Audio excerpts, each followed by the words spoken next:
Hello, everyone, and welcome to the Literacy View. We have a really special episode today. This is our St. Patrick's Day special, and we got lucky. We got lucky because we have Emina McLean with us today, and I'm going to introduce Emina. Lots of people have followed her on Twitter, now called X. Her posts are dynamite. She's brilliant. And she wrote an article recently called, "Has the Science of Reading Become a Rampant Thought-Terminating Cliche?" And let me give you a little background about Emina. Emina is an Australian language and literacy expert. She holds qualifications in speech pathology, adolescent counseling, youth mental health, public health, and education. And she is currently completing her PhD. Well, congratulations. She is a lecturer, researcher, primary English and literacy leader, instructional coach, professional learning provider, and education consultant. Emina works with systems, schools, leaders, and teachers to develop ambitious and rigorous assessment, curriculum, and instruction practices in English and literacy. And what attracted us to Emina's writing, not only was the article fabulous, but Emina does the work. And we have so much respect for people who are in the classroom, in schools, and her authentic writing comes through. So let's get right to it, Emina. Your article really had so many highlights, but I just want to start off with one of the first things that you said. And I'm just taking an excerpt out of it. And it says, there's no such thing as an SoR curriculum, resource, or set of instructional techniques. The question was a symptom of how terribly things have gone wrong in systems and schools. Here we go, Emina. How did we go wrong? That's my first question. How did this all go so wrong for something that was supposed to go so right? Yeah, I think that's a great question. I just want to start by saying thank you so much for having me. And I think I have as much respect for the two of you as well, who are grinding away in classrooms all the time and trying to share practical knowledge and also shine a light on the real practical implementations of a lot of the things everybody is talking about. Where did we go wrong? I think I wrote in the article that I once upon a time had a lot of hope about the term, the science of reading. And you probably wouldn't find a more staunch advocate for the science of reading lowercase and the evidence base that we have. But I think, the tipping point for me when I lost hope or started to think things were going wrong was it being a movement and more about kind of people and ideas and programs and approaches rather than us really thinking about what is the evidence base. This absolute rise in popularism did not match a rise in knowledge or practice. And I sort of saw people, and people do it to me too, and I get really uncomfortable with it, putting people up on pedestals and just blindly following. I see the buttons out. Blindly It's the cheers, not the PS button. Oh, that's cheers. But, blindly following a movement or a person or an idea or a resource without practitioners on the ground really having deep knowledge about what this means. So for a long time, I think it's probably similar in the US, but in Australia, for a long time, it has not been about the evidence base or the science. And that's where I think at some point we went on two separate paths, the movement and the science. And I find it hard to think about how the two can come back together at this point. Well, we just talked to Lyn Stone recently about an article that she had written about, a certain type of approach becoming a movement. And I think Judy and I, really were in agreement with, that aspect of what she was saying. And, culty is charged. This whole idea of a movement is really problematic. So, Judy, I saw you nodding away, holding up your cheers button. What are some of your thoughts about what Amina just said? Well, I think Eminas article is a home run. It was one of my favorite articles to read because it was a no BS article. So it really resonated with me. And I appreciate that you wrote it from a point that, teachers could understand, and it really got to the point. My favorite points in your article, I think you mentioned pedagogy. I think that's an important piece. I think we have to focus a lot on training teachers in pedagogy. So no matter what curriculum or program hits you, you know what best practices look like and what you should not do. And I think that teachers haven't really gotten enough training. I think everybody wanted to rush through this, and knowledge cannot be rushed. We have to give teachers the right level of professional development to know how to teach kids to read. There's been such a push with all this knowledge building, and of course, knowledge building is very important, but also teaching kids how to read and lift the words off the page is very hard for kids. And it's also a process for teachers to understand what that means.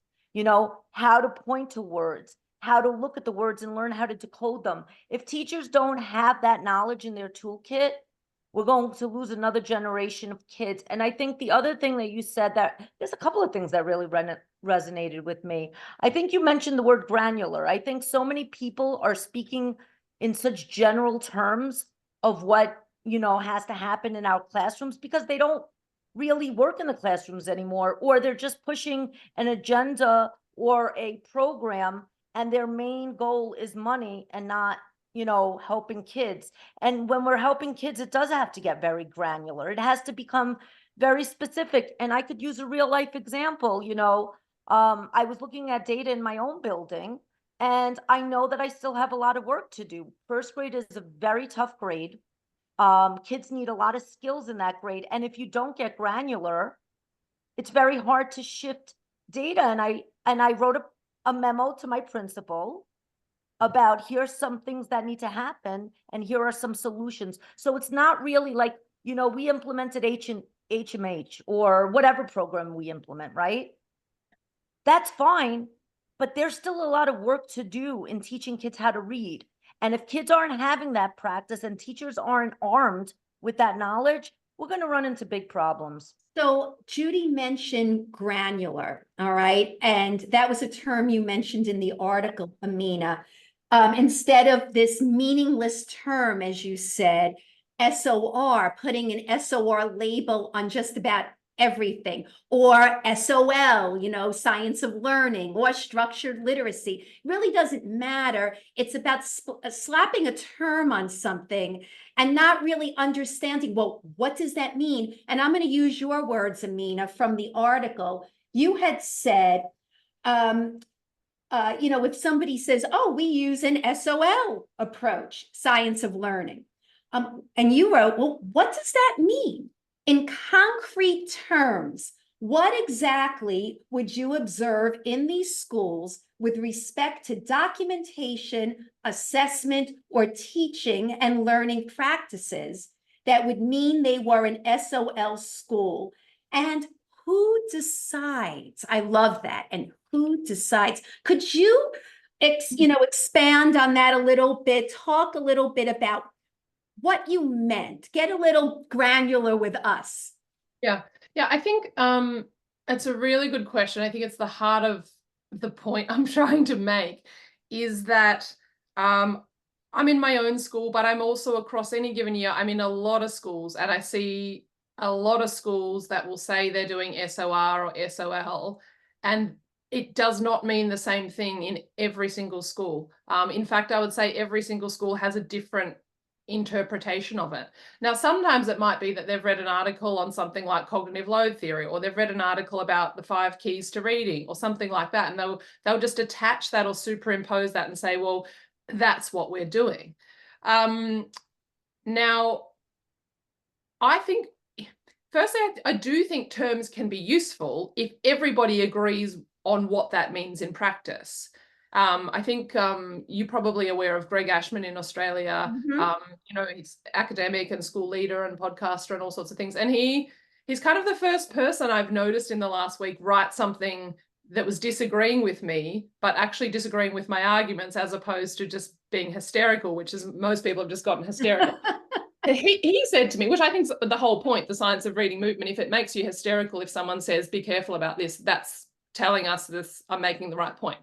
But he said, he was saying, I think that he agrees with what I think about the problems, but he thinks terms can be useful. Well, I think terms can be useful, but we do not have agreement about what these terms mean in a practical sense. So when I go into school, or work across education systems, everybody has a different idea about it. And the main thing for them is that we are part of the movement. We're a part of the movement. You want to be in the group.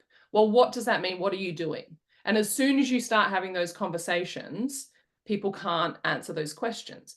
Now, by granular, I mean that even if you are doing your best to implement evidence-based practices in reading, there is so much more that you have to do to achieve really good outcomes for your students beyond the science of reading, right? So schools that succeed, schools that get the vast majority of students to reading at grade level or above grade level, yes, they'll be teaching all of the critical elements of reading, but they'll have really, relentless attention to aligning their assessment and instructional practices. And they'll be able to tell you, we use this assessment tool to measure this element of reading, and this is the process. This is where we give like 50 cheers to everything that Amina said. I know, yeah, I just want to jump out of my seat. He's literally speaking my love language, and I think granular replaces the F-bomb right now. I know. Give a cheer. Let's get granular. I feel like we could turn that into a bit of a song. Amina, because you are on a roll, girl. I just want to hear everything you have to say. Go ahead. Well, the problems that I see is that people can't justify, and this comes back to Lyn's point, which I think is a really good point, where Lyn says it's commercialization and it's a program. I actually don't mind programs because they save teachers a huge amount of time. If they're deliberately selected to say, well, I'm using this program as a teaching tool to teach X, Y, Z, right? Now that's a really important distinction, rather than we're a blah school or we're a blah school and we can't tell you why we're a blah school and in 5 years we'll become another something else school. If you want sustainable change, you have to be able to justify why you've chosen particular tools or programs and can kind of point to the evidence that would back up that choice. So I see, assessment curriculum alignment is not done well. Assessment choice is not done well. Program or teaching tool resource selection is not done well. Getting granular means you kind of have those really robust discussions in your school about, well, how much time will we actually spend on this particular element of reading and why? What does the lesson level instruction look like? What does the planning look like over a term or a semester? So my frustration with science of reading the movement is driving it is a whole lot of experts who don't necessarily get that because they've never had to do it, right? I have to stop you. Say that again one more time. Okay. Back. So one more time. People driving the movement have not done the practice or have not done the implementation, or they haven't done it for a long time. And they are in this, I like to call it the armchair expert, where you're in this privileged position of disseminating knowledge, but you are not responsible for what happens with it once it comes out of your mouth. And I think that is part of why we are at where we're at, is that lots of people have been sharing all of this knowledge and just assuming that that's going to trickle all the way down and create expert practitioners and students with brilliant reading skills. If it was that easy, schools would have fixed this on their own years ago, right? It's not that simple. So granular means, for me, we can put the microscope on our assessment choice and our assessment practices. We can put the microscope on what our pedagogy looks like coming to life every day in every classroom in our school. We can justify what we've done with reference to the research, not to a program or a person or an ideology. I think that's probably the crux of it. Can we hire you for the Secretary of Education of the United States? Come on, we need you, honey. We need you. We need you badly. This I'm pretty sure they're not is blowing my mind because you say it so well. And that's exactly the issue. I don't know, Amina, if you caught our episode with Maureen Ruby. If you haven't, I would recommend that. It was amazing, and it's all about the idea that curriculum is different from program. What you're saying is you have to start with your vision of curriculum, and then a program could be helpful because it's a tool. Am I hearing that right? That's right. And I saw your tweet about that, and I've bookmarked it because I'm really interested in that distinction. But you're probably in the same position as we are in Australia, where you have your, say, your Common Core state standards, or your district has standards. We have in Australia, it gets confusing because we call our equivalent of that curriculum, which it's not a curriculum, right? It's just a set of achievement standards. But even that doesn't help us to know what to teach. There's a lot of stuff you have to do in your own school. I think, you know, people, the powers that be in education think, I will just give you this document and now you know exactly what to teach. Yeah. You have to, in every single school, have that conversation about how we're going to teach reading, how we're going to teach writing, what are all of the sub skills and elements that we have to document, specify in our own school, and what are the best tools and practices that are going to kind of get us there. And that's, you know that as well as I do, that's absent. And I do want to go back and listen to that because I think it's a distinction. What I worry about is programs being popular or people being popular, but then things come in and out of fashion, and then what happens? And you get this idea of change fatigue as well, like schools, oh, we adopted that program, it didn't work. Well, also sometimes it's not the program, it's how much of it you're doing, or it's how you're rolling it out or whatever. I really worry, unless at a school level, we can say, well, we do X because Y, we do A because B, you don't get sustainable change. And that's the problem with the movement. The movement is just so far removed from any of those sorts of conversations. I don't even think they think about it. And I think they think that implementation, and I've had a bunch of these emails and messages this week, people say, we can fix implementation later. Don't worry. The main thing is that, you know, reading science is front of stage and we're talking about it. We're making progress. And my question, you know, there is, well, what is progress? What do you mean by progress? Are students improving at reading? Yes or no? If the answer is still no, I don't think the science of reading movement is doing what they think they're doing, right? In Australia, there's just increased angst and urgency and agitation. Educators feel like I have to act, so I'm just going to charge in and do something. Are we ready to do it? No. Do we collectively have the knowledge and skill and I would call it the infrastructure or the scaffolding in our school to be successful? No, but we'll charge ahead and hope for the best. And what I'm seeing in a lot of schools is, you know, it's sort of like the science of reading versus balanced literacy, endless debate. I'm seeing stuff that's probably worse than what was in place in the first place, right? Comprehension scores in some schools are going down because there's all this focus on maybe word recognition. So it worries me. And I know a lot of people are unhappy that I've said something, but it's got to be said. It really does. Well, you're being honest. You're being honest. Judy, you and I just had this conversation when we had our lovely brunch yesterday. Yes, this is what we talked about at brunch. Exactly. You don't really like each other. You hang out a fair bit. No, we only met each other time in person. 4 times. Yesterday was the 4th time we met in person. When's Honestly. the first? And we only met in person for the very first time like a year ago once. Really? Yeah. We met at our birthday celebration, and then we met at a conference 2 days in a row. And then brunch yesterday. Yesterday we had brunch. And this is in 2 years, we only met each other 4 times. But we feel like we're family now. And I was going to say the synergy you have online would belie that. Yeah. It's crazy, right? Yeah. So, yeah, so we were just talking about this, Amina, everything you just said, everything you just said. And Judy was saying how, you know, we have this SoR now and this label and everything is supposed to be science of reading, yet she's seeing that kids are not reading as much as they were reading before. All over. I mean, kids that I tutor everywhere and teachers that I talk to. And I'm also sensing teachers are really frustrated right now. They're extremely overwhelmed. Nobody's talking about that.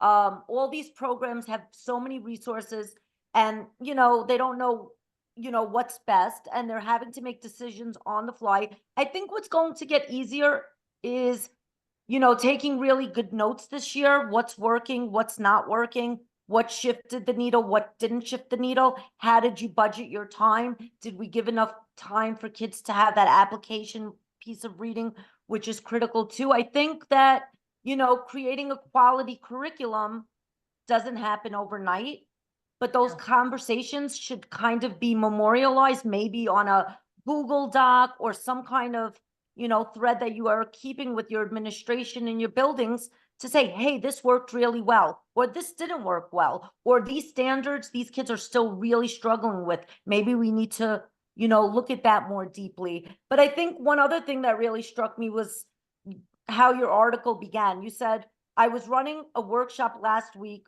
when I was asked, is the writing revolution SOR, right? And we know that some programs like SRSD have a lot more research behind them. By Karen Harris, Leslie Lord implements it and so forth. But I think that the most interesting part of that sentence was when you said, now all this educated wanted from me was a yes or no response, which is worrying in itself. So, you know, I think people are just looking for these yes, nos. I think, you know, people could get misled right now. Maybe somebody's going to put an SOR sticker on a box or write that this is an SOR decodable text or something, but that doesn't mean that that's the magic bullet, right? It still takes knowledge of knowing what is a quality text. It still takes knowledge to know, you know, anybody could put a sticker on a box, right? Yeah. How it all This fits is my together. concern, yeah. The stuff that's happening, I don't know if it's the same in the States, but the stuff that's happening in Australia, because it's now popular and there's a market, the stuff that's being kind of talked about in professional learning workshops, resources that are kind of being published and pushed, it comes back to that question that I posed in my article: who decides? What's the quality control here? And I, you know, whenever I'm asked those questions, is this SOR, I always will sit and have a conversation with that person about why this is, really respectfully, and I did with this person, why this is not the right question, right? What is it that you're actually wanting to know? Is this going to improve my practice? Is this going to improve my student outcomes? Okay, so instead, some better questions that we could be thinking about are this or this or this. So yeah, it's a worry. I feel like, again, this is the problem with the movement. It's pushed this mandate, if you like, that you have to be doing this. So people feel like we have to be doing this. We don't know how to do it, and we don't know necessarily what it is, but we're just going to check as quickly as we can. Okay, tick the box. Someone said it was SOR. Great. That means I can do it. And so I'm really worried about that, where that's going, already where it's gotten us to, but where it will take us. That's the kind of level of decision making sometimes. Amina, what do you think of these websites like Ed Reports and you know, Evidence for ESSA, and now there's you know, a new one out you know, with the curriculum project. And you know, it seems like a lot of districts, at least here in the States, look at those types of websites, looking for someone to say, yes, we should get it. It gets the green. No, we shouldn't get it. I think they're all a bunch of, ready, Judy? Oh, That's what I think. I really do think it's a bunch of BS. And because who's doing this? Who's deciding? You know, how are they vetting? What's the vetting process? You watched our episode with Nate Joseph and Stacey Bain. And, you know, this is concerning. I really don't understand how exactly they're deciding, who is deciding, and are there conflicts of interest along the way? Because that's very troubling as well. What do you think, Amina?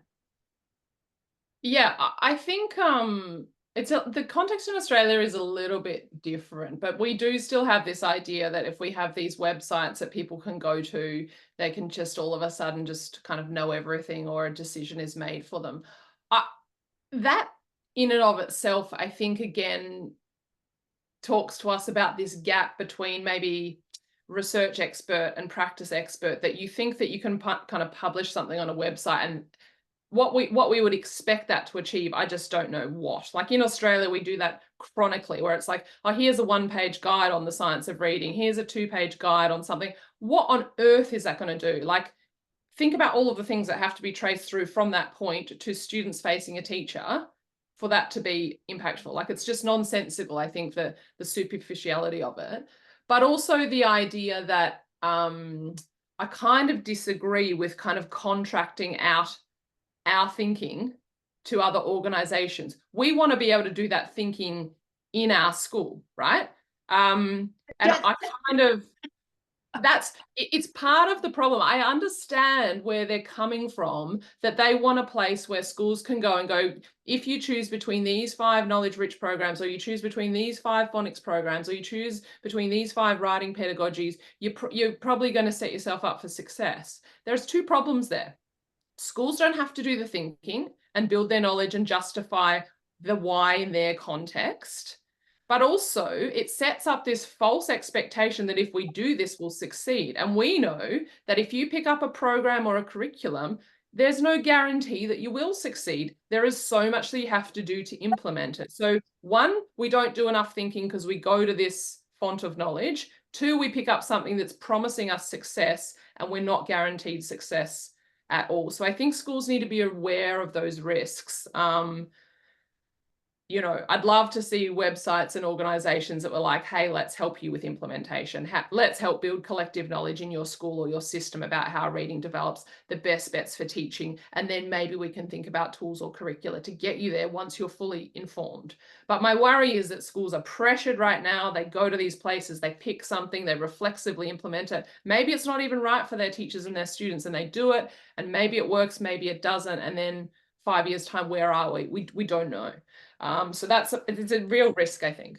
Well, you know what's going to happen. 5 years from now, they'll say, see that science of reading? What a bunch of junk. And there it goes, because it was never done properly. So Judy, do you think that Amina could be our no BS bestie? I do. If I had an extra t-shirt, I would send her one right now. Honestly, right to Australia, you know? You're definitely amazing. You are saying everything I've been thinking about for Both of us. And you know, it's true. You know, why not speak to the, you know, teachers on the team? You know, the data that's pouring into my building right now, I feel that data in my blood. There is such an urgency because data has a voice. Many schools are now implementing universal screeners. What fantastic tools are coming into our schools. That is so powerful. That's going to be more powerful than anybody telling me what to do, because data has a voice and we need to start recognizing what that data is telling us. Are we not spending enough time giving kids that reading application? Do our kids not know how to decode CVC words? Are we going too fast with our scope and sequence? Do we have to, you know, potentially have stronger tier 1 instruction or a stronger MTSS protocol? Are we not challenging our kids that are doing great and are ready for, you know, the bigger and better things and go deeper into that knowledge? I think we're underutilizing what counts most, which is data. We're underutilizing the voice of the teachers in the building. They're stressed right now, everywhere. Teachers are messaging Faith and I. And you know what? I have to give a shout out to many balanced literacy people. Everybody knows that I was formerly trained in reading recovery. I am so proud of that community, not the ones you see on social media saying nonsense. The really lifelong learners similar to myself that are saying, you know what? Many things we did in the past were great. Many things weren't, and they're making shifts. So kudos to those reading recovery people that are making shifts. Kudos to many balanced literacy people that are now watching our program and, you know, having those discussions, because I think for a long time, everybody was in their own silo. It was like an echo chamber. We're the SOR people, we're versus the balanced literacy people. No, we're all people. And the people that are in this for the right reason are thinking, what could we do differently to change outcomes for students? You better believe it. Right on, Judy. That's actually so important. I think there are so many things that you've said in there that are pure gold. I think that idea of these warring communities, and I've had a heap of emails and messages this week to say, Amina, you don't realize how much you're setting the movement back. You're letting the balanced literacy people win. And That I've just pisses me off. said, That this is the problem. You're either in or you're out. Whereas That's right. I work in schools and systems all of the time that are not SOR, and we're all working together. Yeah, maybe people have been trained in more balanced literacy ways of thinking, or whole literacy ways of thinking, or science of reading ways of thinking, but we come together and we say, what do we know? What are our best bets for reading instruction? How do we plan for that? How do we teach that? How do we assess that? Now, if I went in with my, bulldozer and said, this is the way, we're science of reading, we would never have that collaborative working opportunity, right? And this is the problem with science of reading, the movement, not the science itself, is you're either in or out. If you're balanced literacy, you don't belong here. If you're whole language, you don't belong here. So that collaboration is critical. The other thing you mentioned was data. And I am so pleased to see schools and systems adopting better assessment tools. But again, do we actually understand what these tools offer us and what are we doing with them? Because the science of reading movement has said, get rid of leveled assessments, get rid of that and do this instead. Get rid of leveled text and do this instead. But no one is supporting anyone to know, well, why are we doing that? What does it offer us? How do we respond to that data? This assessment tool or this subtest, how does that link to this part of the curriculum versus this part of the curriculum? How are we then reporting on that? How are we tracking progress? And it kills me. I see it in Australia all the time. Well, if we're not doing F&P, which assessment? Oh, just do this assessment, as if that's an easy thing to adopt in a school, to de-implement one way of assessing that we've been doing for 20 years and just quickly pop in another tool and everything's okay, right? That's the level. That's as far as the movement will take you. Now, you know how hard that is to do on the ground, to change your assessment practices. And then you've got schools where all of a sudden, you've got better assessment tools, but you don't change your curriculum. So you're assessing, you're not teaching, and you're teaching things you're not assessing. Again, the science of reading movement doesn't get that, right? So you're actually setting schools up to feel like they're doing things worse, right? Because all of a sudden I'm assessing word level reading and oral reading fluency, but we're not teaching that at my school. My data's terrible. My data's not shifting. My data's not shifting. Am I a bad teacher? No, actually, you just don't have assessment curriculum alignment. You've got better teachers are feeling that. Amina, a lot of teachers are feeling that way right now. They feel defeated. And, a lot of teachers feel powerless because sometimes they don't have all the power. They're listening to this one and that one, and they feel stressed out. And I got to say, when you were talking, Amina, I think I became a mush ball. I mean, my eyes were filling with tears. It's like, I'm so happy that somebody hears what I've been trying and Faith had been trying to say for so long. Yeah. And you're just like a voice of reason, like listening to you.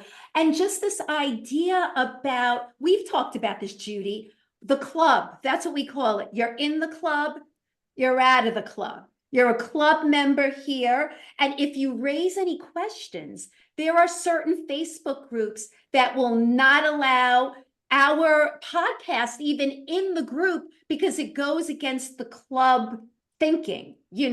I kid you not. It's like this club mentality. It doesn't surprise me. The number of messages, I mean, I've had overwhelming support for what I've written. And I think because it cuts through the camps and more broadly, there's this sensible middle that say, yeah, this is kind of making sense. But the messages that I've had this week just really speak to that of like, don't you believe in science anymore? Are you wanting to, support the balanced literacy movement? And I just said, it's because of how deeply I respect reading scientists and reading scientists, of the reading science and reading scientists, but also practitioners on the ground, because that was the other argument. You're directly attacking teachers and schools and telling them they're doing it wrong. And I said, that's not it. You've missed the point. That's not it. It's because I care about them so much that I want to get this right and just cut through, as you would say, the BS to get granular. I think we both read it that way. So, Amina, you wrote here, and I put BAM right by this. There's so many BAMs, but I wrote you have a circle for that? I do. I circled it. And you wrote, those who provide professional learning to educators in schools or advice to systems without giving concrete, actionable, impactful whys and hows are complicit in botched research translation. Whoa, that was just bam. Like I just was jumping out of my seat when I read that, because that just nails it. Everything we've been talking about, that just nails it right there. Could you finish up, Amina, with your 4 points that you wanted people to kind of change the conversation about, framing the conversation around these 4 points? Let me just remind you what those are, and then maybe you could talk about it. You said, select and sequence elements of our reading curriculum. Select and utilize assessment tools across the elements of reading. Allocate time to the various elements of reading and teach the various elements of reading. Could you kind of talk about that to sum up what your article is? Yeah, and I think, I don't know, the reason I had those frames is because that's what has worked in my own school, and that's what works in the schools and the systems that I work with. It's about empowering schools, really. That's what it's about, that you have all of the best available information and you understand it, you collectively understand it, and then you can make choices that are right for your school and your teachers and your students. But it's also about taking it beyond, like you say, people who are just disseminating surface level science reading information. If people stopped providing that PL tomorrow, I think we would be okay. There is so much information out there. You can Google and find anything that you like. Whether or not it's accurate, that's another thing, but you can find this information if you're seeking it out. It's about doing the work to get that level of information to schools, teaching them about how you would actually build a reading curriculum, what needs to be there, what's the overall presence and prominence of all of the elements of instruction. Should we spend 2 hours a day on oral reading fluency? No. Should we spend 2 hours a day on phonics? No. How much time should we spend on reading comprehension and vocabulary and language building? Okay, let's build a curriculum that reflects that. Okay, so we've got this curriculum. Here are the available assessment tools that would align to that. So let's make the connections. We don't want to over-assess. So what's the bare minimum that we could do? So we're getting enough data to be responsive educators, but we're not doing too much assessment, so that's taking away from valuable instructional time. What would the overall balance be in your school? Great, let's get there. So let's figure out what our timetable is. Great, let's look at what, a literacy block would look like in the early years versus the middle years versus the upper years. So it's that information. I would like those 4 points that I kind of listed. The dream would be if we knew that we were doing a great job with disseminating research and really following that research to practice pipeline through, schools would be able to have those conversations and make good choices. But to get there, that requires all of the experts, all of the academics to be able to build professional learning courses, resources, guidelines that get that granular. And no one at the moment is prepared to do that. I would like you to meet our friend, Dr. Maureen Ruby. Yeah. I think you two would just hit it off. And I think you would be talking to her for hours, honestly. She is actually working on something just like that now for the state of Connecticut. Yeah, right. And, I just spoke to her recently, and I should get more information about that in April. And hopefully Judy and I will talk with Maureen. But Judy, listening to what Amina said, if something like that was the thinking, the conversation, it really wouldn't matter what the program is. What are your thoughts about that? I said it on another episode, and I think it was kind of controversial, but one of the schools that I coached in, I think maybe a year or two ago, was a school that was actually still using unit of studies. It's not my current school. But then we made shifts. We implemented, foundations with Fidelity. We also, when we were using the unit of studies, we shifted 100% from looking at pictures and using decodable text. And, I was training my teachers to know what it means to teach kids to decode. And yes, that wasn't ideal, right? It definitely wasn't ideal, but that's what I had to work with. And that's what the teachers had to work with at that time. And guess what? We still made shifts. Now, could we have made more shifts with a different program? Probably yes, but my point is, whatever we have to work with, if we have that knowledge, we can make better things happen. I had a question for Amina. Amina, so now it seems to be a big push for states in our area or in our country to list programs that are okay to use and programs that are not okay to use. And from what I'm seeing, some of the programs that have the strongest research aren't the programs that are making the cut. What are your feelings about mandating specific programs by name in order for schools to select from or states to select from? Yeah. My question is, what are they trying to achieve by doing that? I think it makes a lot of assumptions. Well, yeah. It makes a lot of assumptions. I mean, yeah.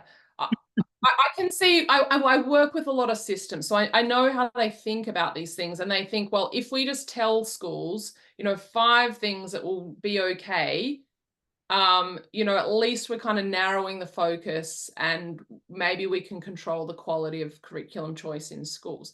Again, it assumes a lot, right? It assumes that schools are going to go to the website. It assumes that schools are going to pick one of those 5 programs, even if it's mandated. I mean, what does a mandate mean? How many?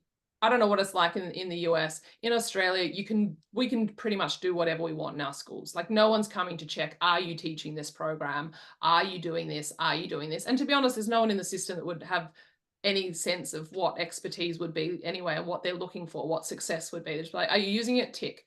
And people say, yeah, we're using it. Tick. So I can see both sides. I like you, share concern if what's being recommended is not necessarily most consistent with the evidence base. And sadly, that often links to partnerships they might have. There might be a particular program that has a strong evidence base, but they feel like the overall reputation of that program, it's not going to have enough legs to really be popular. So they make all sorts of arbitrary choices, like, oh, those publishers are a bit on the nose and we don't think we'll get wide scale adoption, or, let's restrict it to this, or, yeah, there's the commercial aspect of course, we're both very aware of that. So how those decisions are made really depends on who's advising the government, the preferences of the person who's advising the government, and then the government's broader agenda. And they're not always, as pure as we'd like them to be. Exactly. And, that's what's happening here, where we're getting different mandated programs, in different states. People are wondering how these decisions were made. I mentioned these websites, that people are now looking to these websites for answers. And we have programs, and we discussed this on the Literacy View, again, with Nate and Stacy. We used an article. We're going to be, talking more about that. But basically what we're seeing is that, from one program to the next, they're knowledge building programs, but is there really a major difference from one program to the next? It's really about what you do with a program and how it's implemented. I mean, there must be evidence about some of these programs. I think, that some schools. I'm not saying there's not evidence behind it. What I'm saying is that, there might not be, though.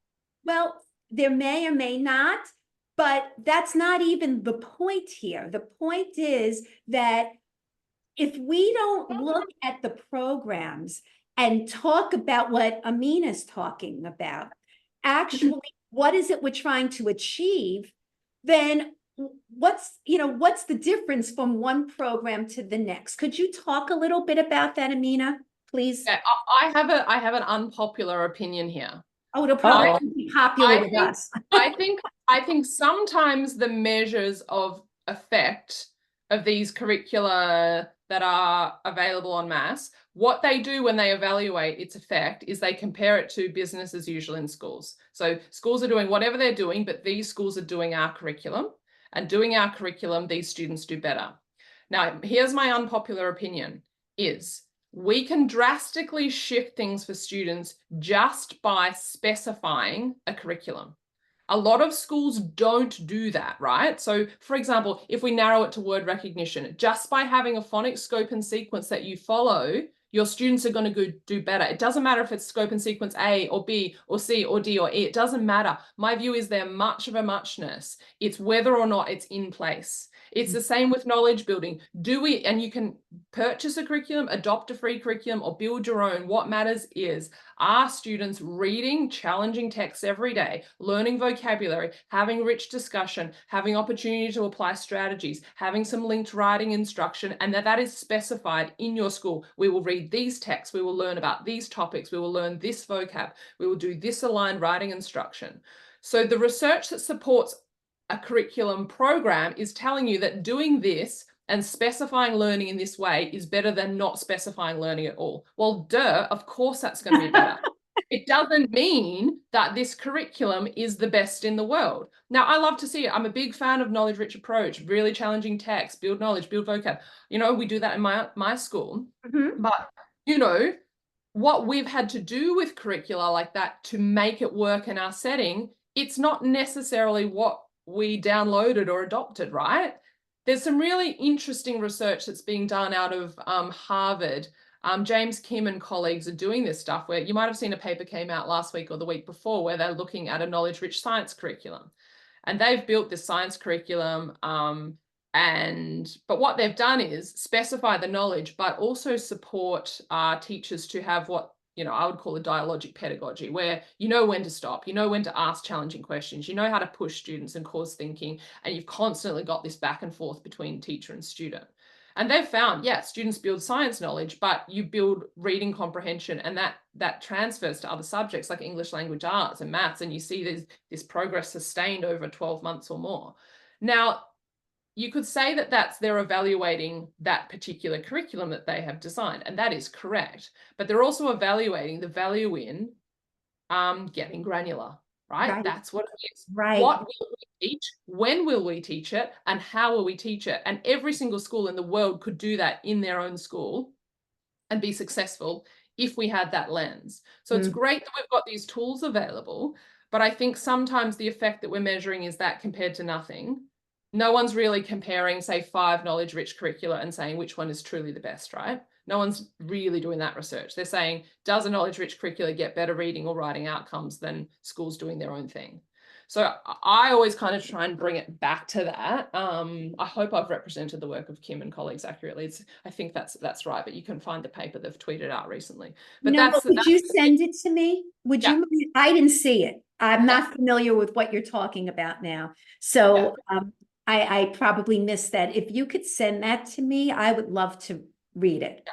So. It's the same with other, like, you know, phonics programs or other programs. Often they're compared to business as usual, and business as usual don't have a scope and sequence. They don't have a set lesson structure for phonics. So it's not necessarily saying this program is outstanding, but it's good to know that if I use this program and do all of these various things in my school, have my own internal checks and balances, I'm pretty much guaranteed good results. But it's not necessarily the program doing that. It's the person leading implementation and ongoing maintenance and fidelity in the school. And you know what that takes. I know what that takes, being that person in a school, to make sure the teaching actually happens the way you want it to happen, the delivery and the pacing and the sequencing actually happens the way you want it to happen. We respond to the data, we have interventions, you know. So there's, I don't know, I sort of think we can go too far down.